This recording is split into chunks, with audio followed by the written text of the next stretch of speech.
الحمدللہ رب العالمین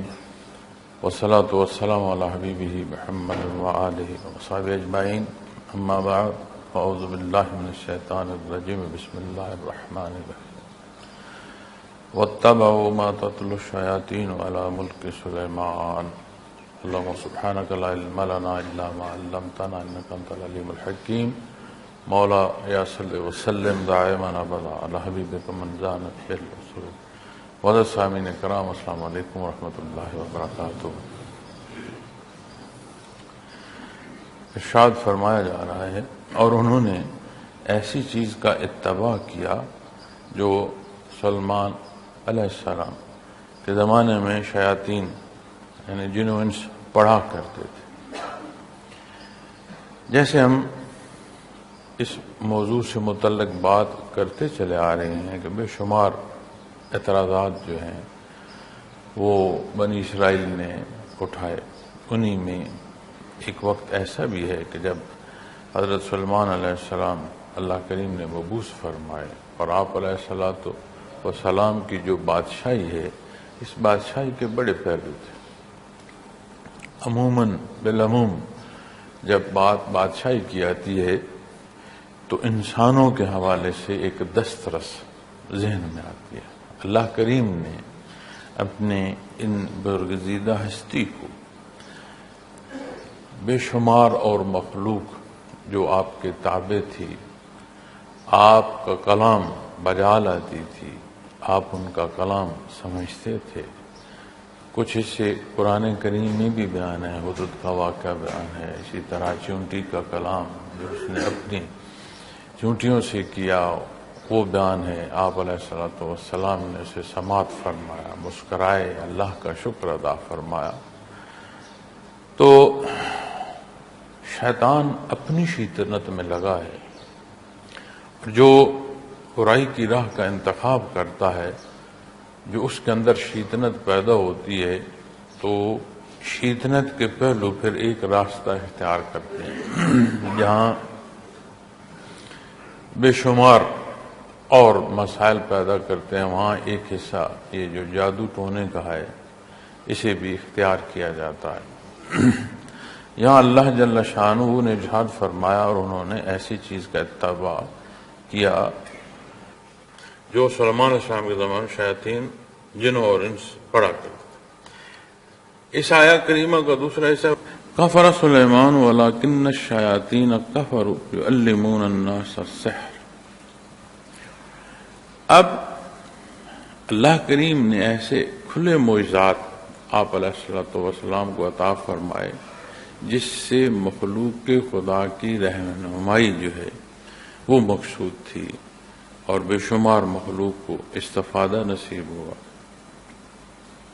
اسی طرح آپ غور فرمائیں کہ آپ علیہ السلام کے واقعات میں قرآن کریم جہاں ایک جن کی طاقت یا امانت کا بیان فرما رہے ہیں کہ انہوں نے تخت لانے کے لیے آپ کے حضور جو ہے بات عرض کی کہ یہ ذمہ داری میں نبھا سکتا ہوں، وہیں اللہ کریم نے فرمایا کہ وہ شخص جو علم کتاب کا علم جانتے ہیں، یعنی بنی نوع انسان نے آپ سے اتنا استفادہ حاصل کیا کہ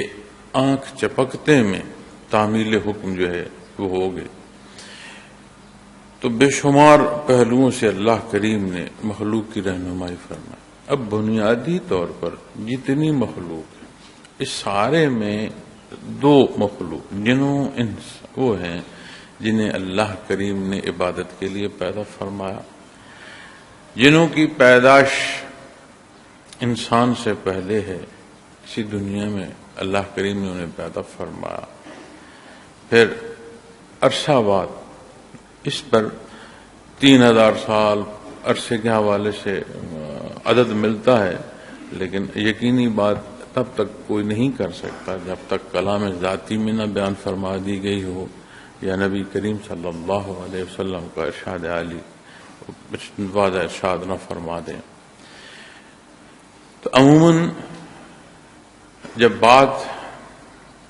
اور ان طرح کے واقعات سے ہوتی ہے، تو مقصد کسی ایک واقعے کا بیان نہیں فرمانا ہوتا یا اس کی نشاندہی نہیں ہوتی. ہم اصل مقصد چھوڑ دیتے ہیں اور ذیلی حصوں کی بحث میں داخل ہو جاتے ہیں. وگرنہ انسانوں سے پہلے جنوں کا دنیا میں آباد ہونا خود قرآن کریم بیان فرماتے. اب بات ختم ہو گئی، اس کے عرصے پر کتنا عرصہ تھا، تعداد کتنی تھی، ایک وہ بحث ہے جو ضروری نہیں ہوتی. تو جب آپ علیہ السلام کو اللہ کریم نے اتنی خرق عادت حصے عطا فرمائے، اتنے واضح معجزات عطا فرمائے اور مخلوق کی رہنمائی کا سبب ہوئے،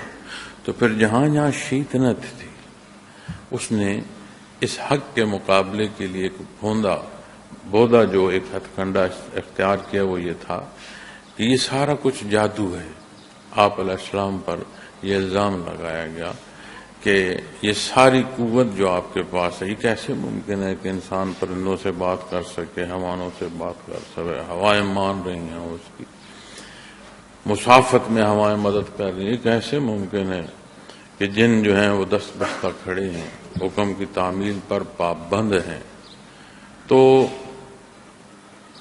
ساتھ جو شیطنت پھیلائی گئی، شیطان نے جو شیطنت پھیلائی یا برائی نے جو راہ اختیار کی، وہ یہ تھی کہ آپ علیہ السلام پر ہی اعتراض لگایا جائے کہ آپ یہ سارا کچھ جو بادشاہی ہے آپ کی، یہ ساری بادشاہی جو ہے نعوذ باللہ جادو کے زور سے ہے. پھر یہ بات آپ علیہ الصلوۃ والسلام کے بعد بھی عام کی گئی،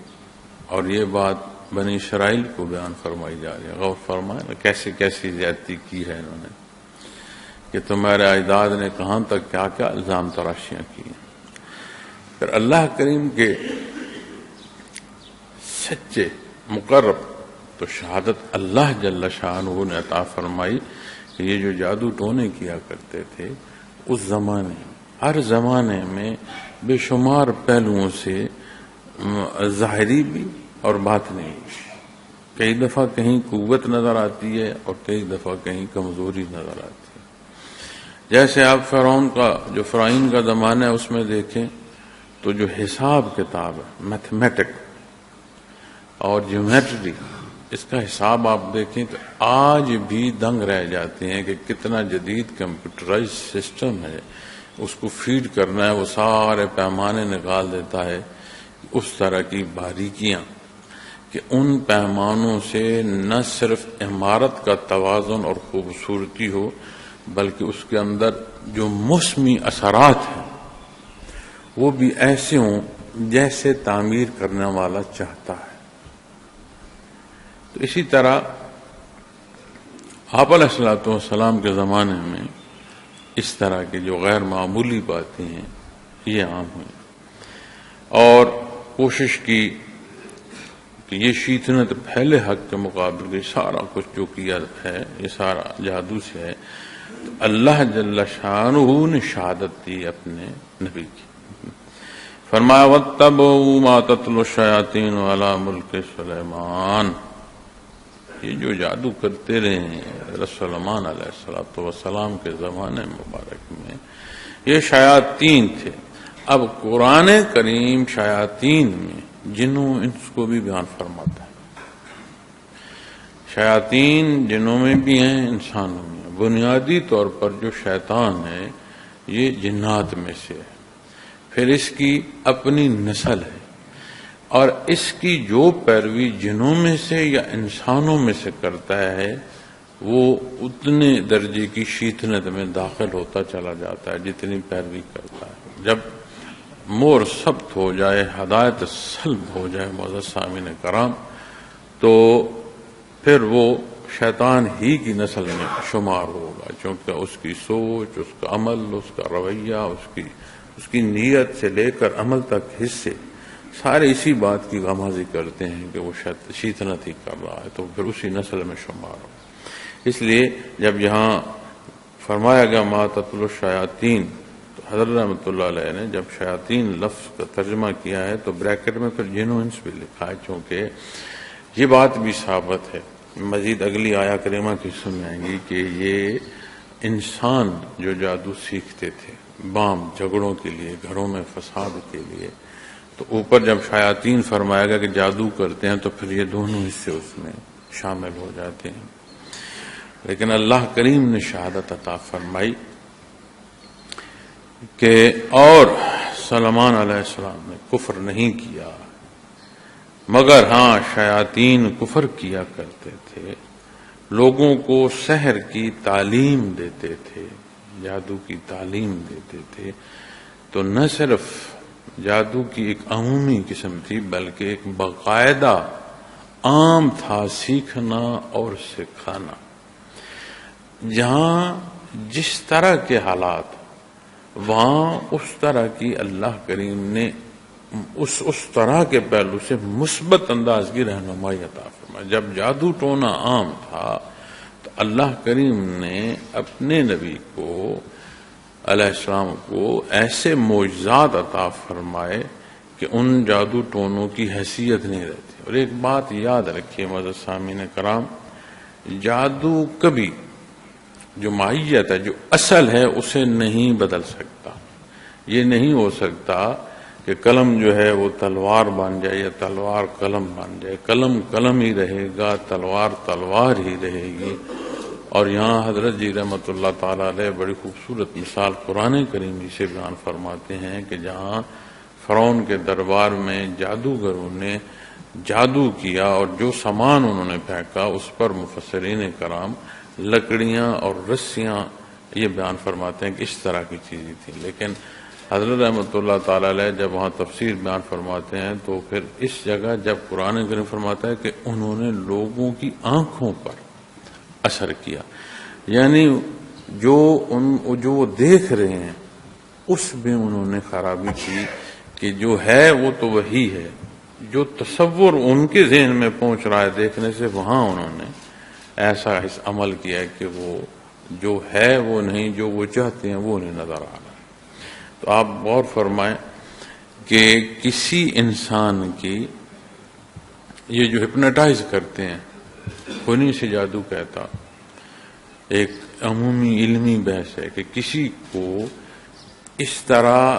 اور اتنی بار کسی شے سے متعلق بتانا کہ وہ اسے سوچنا شروع کر دے اور سوچ اس درجے کی بن جائے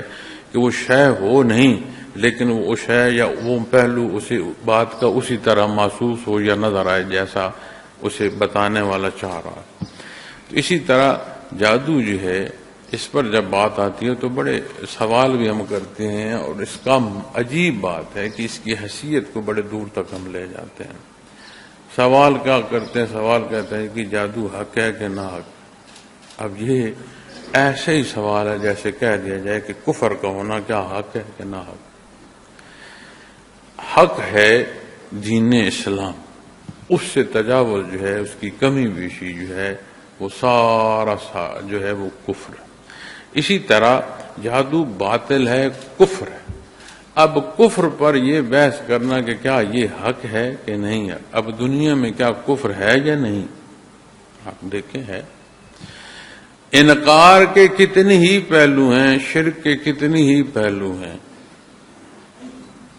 جہر سے لے کر خفی پہلوؤں تک ملتا ہے، اور جب خفی پہلوؤں تک آؤ گے تو پھر نفاق کے معنوں بھی ملے گا۔ تو اسی طرح جادو کا کہہ دینا کہ حق ہے، یعنی جادو تو ہے تو اس کا مطلب ہے یہ حق ہے، تو جو کفر ہے اسے پھر کیا کہو؟ جو شیطان کا ہونا ہے اسے کیا کہو؟ یہ باطل ہے، کفر ہے۔ اور جس طرح یہ مزید اگلی آیت کریمہ میں آ جائے گا کہ یہ ایک امتحان ہو جاتا ہے، جیسے صحت میں ایک امتحان ہے کہ کیا بندہ شکر گزار رہتا ہے کہ نہیں، اسی طرح تکلیف میں جہاں بے شمار اور پہلوؤں پر بات کی جا سکتی ہے، وہاں ایک یہ بات بھی بہت بڑی اس میں داخل ہوتی ہے کہ کیا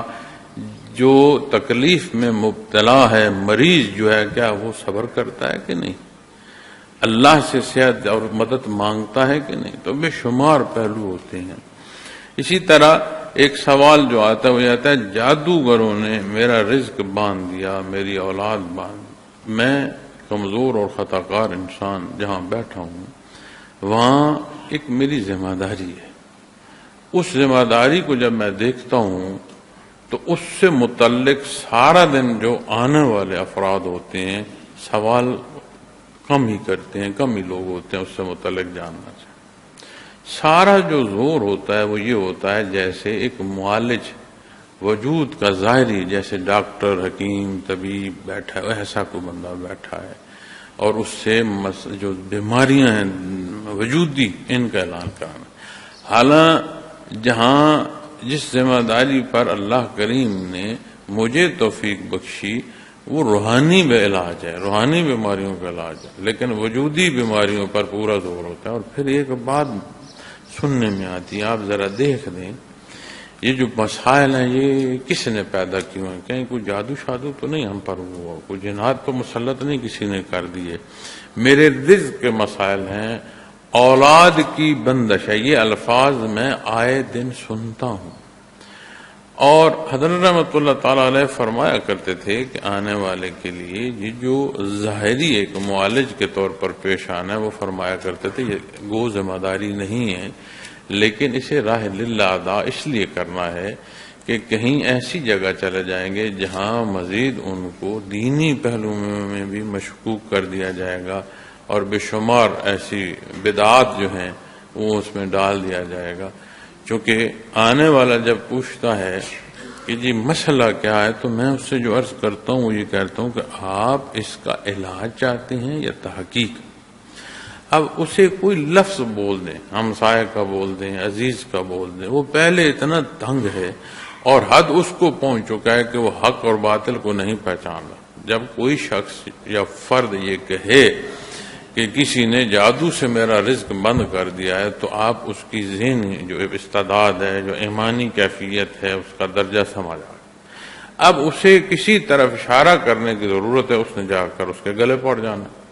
ایک نیا فساد شروع ہو جائے گا. تو جب کوئی یہ کہتا ہے کہ جادو سے کسی نے میرا رزق باندھ دیا ہے، اولاد باندھ دی ہے، تو پھر آپ سوچیں نا بحثیت مسلمان دعوی ایمانی کے ساتھ جب یہ بات کہہ رہا ہے تو کتنا بڑا ظلم ہے. رب العالمین مانتے ہو اللہ جل شانہ کی ذات نہ صرف میری، تمام جہانوں کی، ہر طرح کی، ہر لحظے، ہر ضرورت پوری فرمانے والی ذات رب ہے. وحدانیت باری تعالیٰ کا ایمان پھر کہاں ہے؟ تو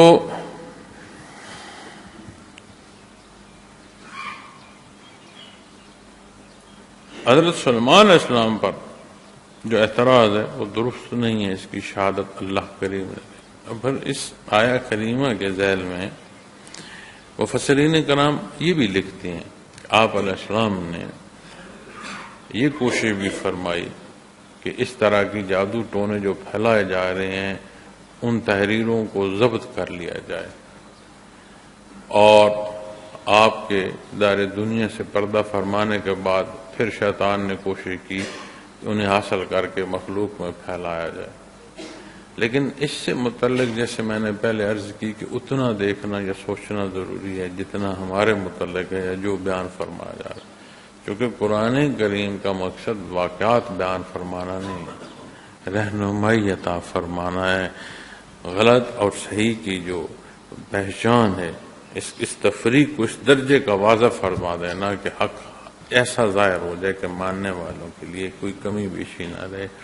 اور جو ناحق ہے وہ اس درجے کا وہ بھی واضح ہو جائے کہ یہ جو اختیار کرنا ہے یہ غلط ہے اور زیادتی ہے. تو اتنا ہی، اسی لیے آپ غور کیجئے گا مختلف جگہ پر ایک ہی واقعے کے مختلف پہلو بیان فرمائے گئے، چونکہ مقصد واقعات بیان فرمانا نہیں ہے، مقصد رہنمائی فرمانا ہے. تو فرمایا ہاں شیاطین کفر کیا کرتے تھے، لوگوں کو سحر کی تعلیم دیتے تھے. وما انزل علی الملکین ببابل ہاروت و ماروت، فرمایا اور جو کچھ بابل شہر میں ہاروت اور ماروت یعنی دو فرشتوں پر نازل کیا گیا. اس حوالے سے بھی بے شمار باتیں جو یہ دو اللہ کے فرشتے ہیں ہاروت اور ماروت، اس حوالے سے بے شمار واقعات آپ کو تحریروں میں، آپ کو ریکارڈنگ میں مل رہے ہوں گے، لیکن یہاں اتنی سی ہی بات فرمائی گئی ہے اور قرآن و احادیث میں اسی موضوع کو مرکوز رکھا گیا ہے، اس سے باہر جو ہے آگے پیچھے بات نہیں ہے۔ ضعیف احادیث ملتی ہیں لیکن مقصد جو ہے حضرت رحمۃ اللہ تعالی علیہ نے تفسیر اکرم التفاسیر میں بڑا خوبصورت انداز جو ہے وہ بیان فرمایا ہے کہ اللہ کریم کے نبی جب وہ موجود ہیں تو پھر بابل شہر میں جو اس ساری ضرورت کے حوالے سے ایک مرکزی حیثیت رکھتا تھا، وہاں دو فرشتوں کو اللہ کریم کا بھیجنا، فرمایا کہ جب اللہ کا نبی موجود ہے، اولو العزم نبی موجود ہے، ان کے ہوتے پھر کسی اور کی تعلیم کی کیا ضرورت ہے؟ تو انہوں نے فرمایا نبی کی شان ہے کہ انہوں نے اصول بیان فرمایا، حرام اور حلال جو ہے اس کا واضح تعلیم فرما دی۔ اب حرام کی بحث میں اس کے حصوں کو ایک ایک کر کے اختیار کر کے سامنے رکھ کے، مقصد اختیار سے کہ اس کے ایک ایک حصے کو کھول کر رکھنا، جیسے پھر وہ مثال فرماتے ہیں کہ جیسے اگر کوئی جوئے کی بات کرتا ہے تو کتنی ہی اقسام ہیں جوئے کے، کوئی یہ بتائے کہ ان پتوں سے یہ جوا ہوگا، ان دانوں سے یہ جوا ہوگا، اس طرح کا عمل جو ہے جوا، فرمایا یہ اللہ کے نبی کی شان نہیں ہے۔ اس لیے جب جادو عام ہے تو اللہ کریم نے مخلوق کی رہنمائی کے لیے فرشتے مقرر فرما دیے جو جادو کی اقسام پر، ان کے اثرات پر اور اس حق اور ناحق پر بڑا واضح بیان فرماتے تھے، اور آنے والے کے لیے ایک ایک چیز جو ہے وہ واضح کرتے تھے کہ یہ نبی کی شان نہیں ہے کہ وہ اس درجے کی شے اختیار کرے۔ اب جادو کی بات آئے تو جادوئی کلمات کا پڑھنا، اسی طرح اللہ کریم نے اپنے نبی کی جو شان ہے وہ یہ نہیں بنائی کہ وہ کلمات پڑھ کے لوگوں کو بتائیں کہ نہیں یہ غلط ہے اور یہ درست ہے، اس لیے اللہ کریم نے اپنے فرشتے بھیجے۔ اب یہاں جو بات آتی ہے مختلف پہلوؤں میں، ایک وہ یہ بھی آتی ہے کہ جب فرشتے اللہ نے بھیجے اور انہوں نے لوگوں کو جادو کا بتایا، بھلے یہ بتایا کہ یہ غلط ہے صحیح ہے، تو انہیں تو جادو اللہ نے دی۔ اب بات وہی ہے، معجزات کے مقابل جادو کو لے آنا، جس طرح یہ ایک بودھی بات ہے نا، اسی طرح یہ بھی ایک بودھی بات ہے کہ جو شے سمجھائی جا رہی ہے کہ یہ غلط ہے اور یہ صحیح ہے، بجائے صحیح کے سمجھنے کو غلط کو یہ کہہ دیا جائے کہ چونکہ استاد جو بتا رہا ہے یہ غلط ہے تو اس کا مطلب ہے کہ یہ بھی ہونی چاہیے۔ تو انہی معنوں میں جب لیا جاتا ہے تو جب استاد غلطی اور درست پہلوؤں کی تعلیم دے رہا ہوتا ہے تو صرف غلط پہلو اس لیے کوئی اختیار کر سکتا ہے یا جواز لے سکتا ہے کہ استاد نے غلط اور صحیح دونوں پر بحث کی ہے، تو استاد ہی نے بھی غلطی کی نشاندہی کی ہے، اس لیے میں اس حصے کو لے لیتا ہوں جہاں غلطی بیان کی۔ تو اس لیے ہمیشہ جو نقص ہوتا ہے نا، یہ ہمیشہ جو خرابی ہوتی ہے وہ اوزان میں برابر نہیں ہوتی، اس میں جھول ہوتی ہے۔ تو ان دو فرشتوں کو اللہ کریم نے نازل فرمایا کہ لوگوں کو اس باریکی کی مزید آگاہی دی جائے، اس کے اختیار کرنے کے پہلوؤں کو سامنے رکھ۔ وَمَا يُعَلِّمَانِ مِنْ أَحَدٍ حَتَّى يَقُولَ إِنَّمَا نَحْنُ فِتْنَةٌ فَلَا تَكْفُرْ، اور وہ بھی جب تک کہہ نہ دیتے کہ ہمارا وجود بھی ایک امتحان ہے، سو وَلَا تَكْفُرْ، سو کفر میں نہ جا پڑنا۔ بڑی واضح بات بیان فرمائی جا رہی ہے کہ ان کا ہونا امتحان ہے، اور اس امتحان میں جس بات پر جو موضوع ہے اس کی طرف جاؤ گے، اختیار کرنے کی طرف جاؤ گے، تو پھر کفر میں جا پڑو گے۔ اب بڑا واضح بیان فرمایا جا رہا ہے۔ اب ایک روش ہے مخلوق کی دھڑا دھڑ، وہ اس میں جا رہے ہیں اور اس گہرائی میں گر رہے ہیں۔ اللہ کریم نے ایک مزید جو ہے حصہ ایسا عطا فرما جس سے اور وضاحت ہو جاتی ہے کہ بچا جائے، یہ کفر کر رہے ہیں۔ اور عجیب صورت جو ہے کہ اس شے کا مانتے ہو کہ یہ بتا رہے ہیں کہ ہم امتحان بھی ہیں، جو اختیار کرو گے کفر ہے، پھر بھی بھاگم بھاگ جو ہے اس میں دوڑ رہے ہوتے ہیں۔ تو کیا آج ہم جب بات کرتے ہیں کہ جادو جو ہے اس سے روک دیا گیا ہے، تو مانتے ہیں کہ اللہ کریم کی ذات قادر مطلق ہے، مانتے ہیں، یہ ہمارا ایمان۔ اس ماننے کے ساتھ جب کہتے ہیں کہ کسی نے ہمارا رزق بند کر دیا، تو پھر ہم کیا کر رہے ہیں؟ تو جب بھی بولا جائے، کو عمل کیا جائے، یہ بڑے نازک معاملات ہوتے ہیں۔ بالعموم بھی کلام یا عمل اسے جانچا ہوا ہونا چاہیے، اسے مستحکم ہونا چاہیے، چونکہ یہ بات عمومی نہیں رہے گی۔ ایک ایک عمل کا جب حساب دینا ہے تو اس میں ہر کلام اور ہر پہلو، اب یہ اللہ کریم کی عطا ہے کہ سہل سوچ پر نیکی عطا فرماتا ہے، اور سوچ کی بدی جو ہے اسے رد کر دیا جائے تو معاف بھی فرماتا ہے، مزید اسے رد کرنے کا بھی اجر اور ثواب عطا فرماتا ہے۔ لیکن آپ غور فرمائیں، سوچ پر جب نیکی عطا فرمائی جا رہی ہے، بدی کے رد کرنے پر یہ رضا نصیب ہو رہی ہے کہ اجر اور ثواب نصیب ہو رہا ہے، تو سوچ لیں کہ جو کلام ہے یہ تو ظاہر میں آ گیا، جو عمل ہے یہ بھی ظاہر میں آ گیا، عملی پہلو آ گیا۔ تو وہاں تک چیزیں جو ہیں وہ ماپی اور تولی جا رہی ہیں، تو کوئی شے بچے گی نہیں کہ جس کا حساب اس کے حضور نہ ہو۔ تو جتنا کلام کیا جائے اتنا حساب ہم سوچیں،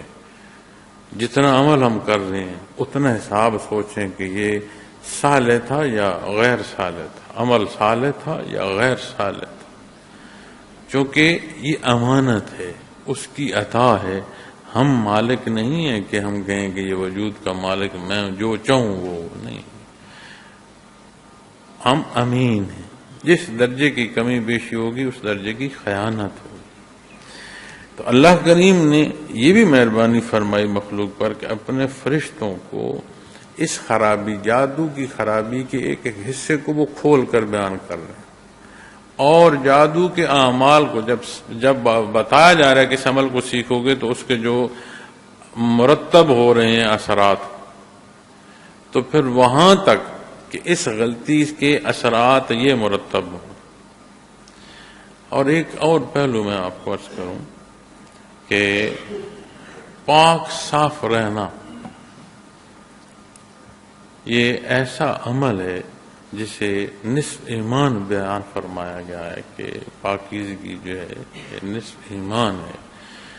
تو پاک صاف رہنا معزز سامعین کرام اس طرح کے اثرات سے حفاظت کا سبب بنتا ہے۔ اور جتنی گندگی ہے، چونکہ جتنا بھی دیکھا گیا ہے کہ یہ سحر کرنے والے ہمیشہ گندگی میں رہتے ہیں، گندگی کا استعمال کرتے ہیں، جتنی زیادہ ناپاکی ہو اتنی زیادہ نحوست ہوتی ہے، جتنی نحوست بڑھتی جاتی ہے اتنا شیطنت کا تعلق جو ہے وہ ان کا بہم مضبوط ہوتا جاتا ہے۔ اور حضرت رحمۃ اللہ تعالی علیہ بڑی خوبصورت بات لکھتے ہیں، وہ فرماتے ہیں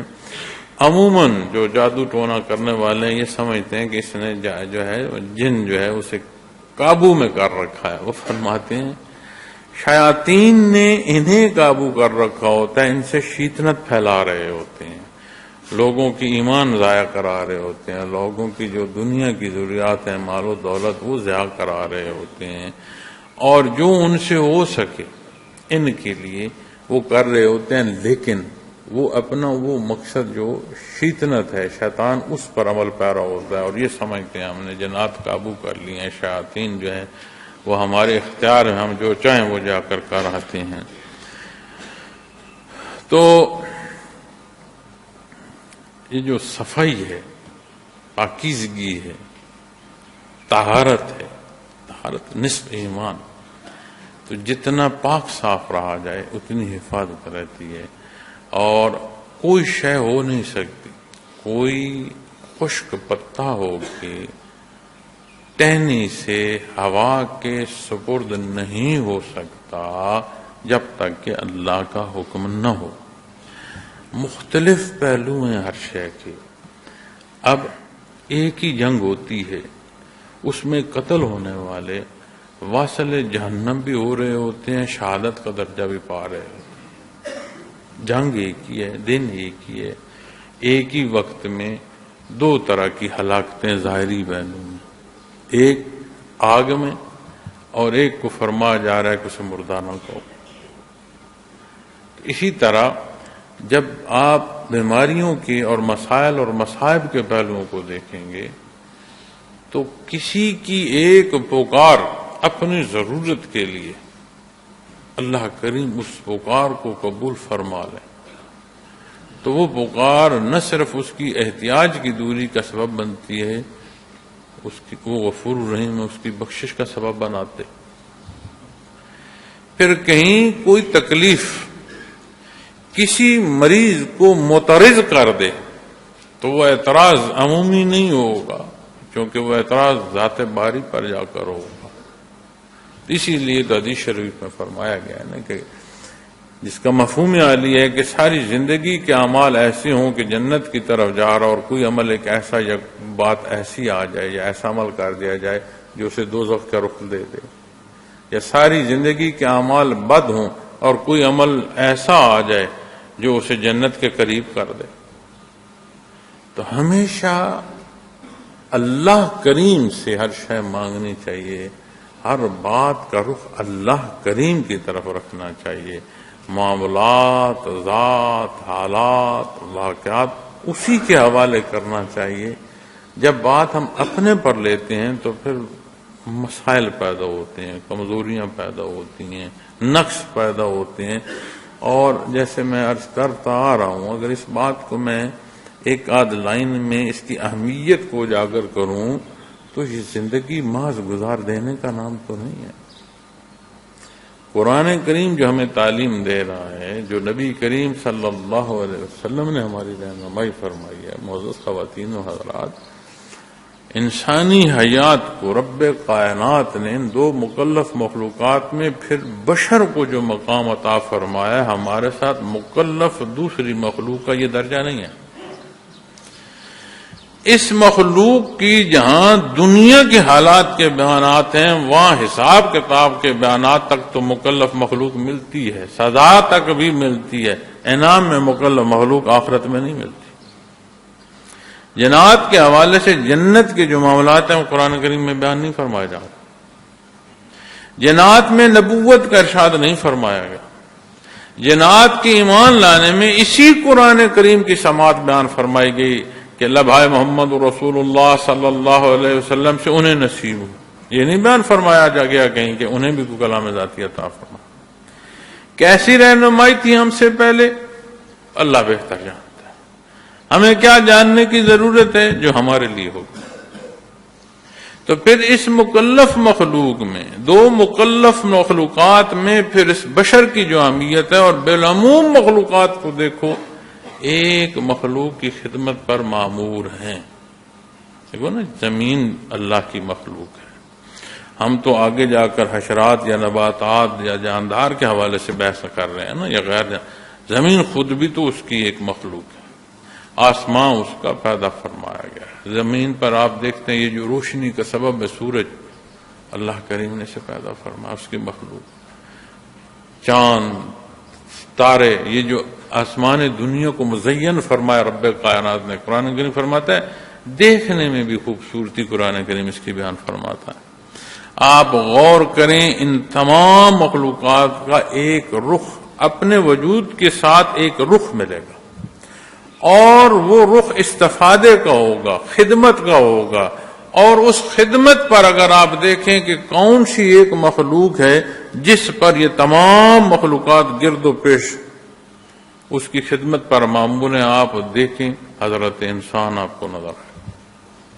ہر شے با مقصد ہے، اور جسے رب کائنات نے مرکزیت عطا فرمائی ہے وہ کیسے عام ہو سکتی؟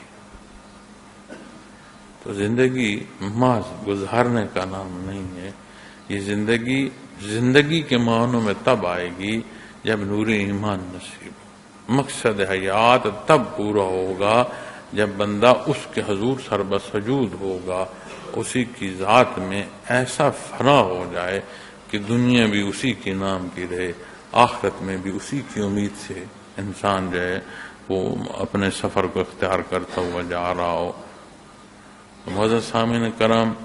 یہ آیا کریمہ جو ہے، آیا کریمہ بڑی آیا کریمہ ہے،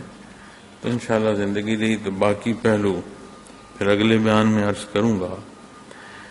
تو جو گزارشات پیش کی ہیں اللہ کریم اس کی کمی بیشی مجھے معاف فرمائے اور ان باریکیوں کو ہمیں سمجھنے کی توفیق عطا فرمائے۔ وآخر دعوانا الحمدللہ رب العالمین۔